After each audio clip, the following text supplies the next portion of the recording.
The realization that my doubts were poisoning my love for Capitu did little to change the course we were on. A part of me wanted to apologize, to beg for her forgiveness and promise that I would never doubt her again. But pride, that old and stubborn companion, kept me silent.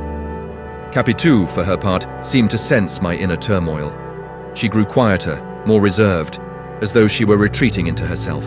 The warmth that had once defined our relationship was replaced by a cold, uneasy distance. One evening, as we sat together in the parlor, I tried to bridge the gap between us. "Capitu," I said, my voice hesitant. She looked up from her sewing, her expression unreadable. "Yes?" "I've been thinking about us, about everything that's happened," I began, struggling to find the right words. "I know I've made mistakes. I know I've let my doubts get in the way." She didn't say anything, but her eyes softened slightly, encouraging me to continue. "I want to fix things," I said. "I want to be the man you deserve, the man who trusts you completely." For a moment, I thought I saw a glimmer of hope in her eyes, but then she sighed and looked away. "Bento," she said, her voice heavy with sadness.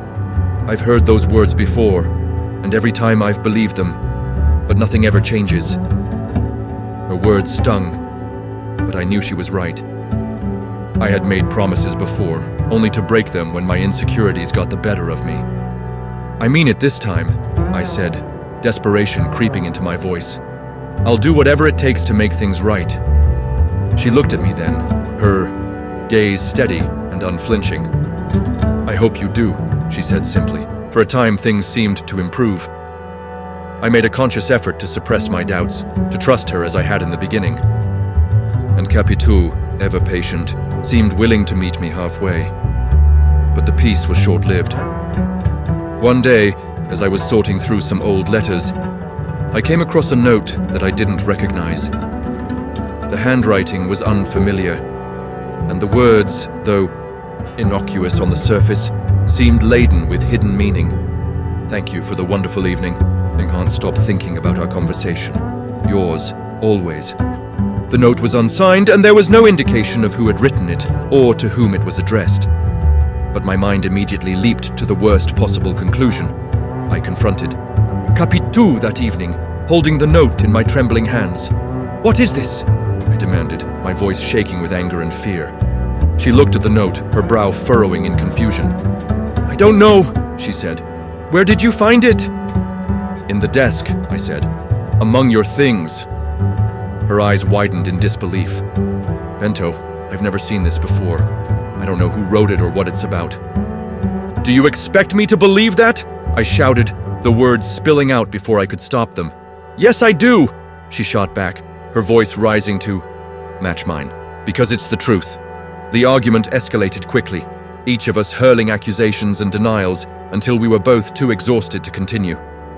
By the end of it, I was no closer to the truth than I had been at the start. But the damage had been done. The days that followed were a blur of silence and tension. Capitu withdrew from me entirely, and I, consumed by my doubts, could do nothing to bridge the gap. I began to see her in a different light, every action, every word, every glance taking on a sinister cast.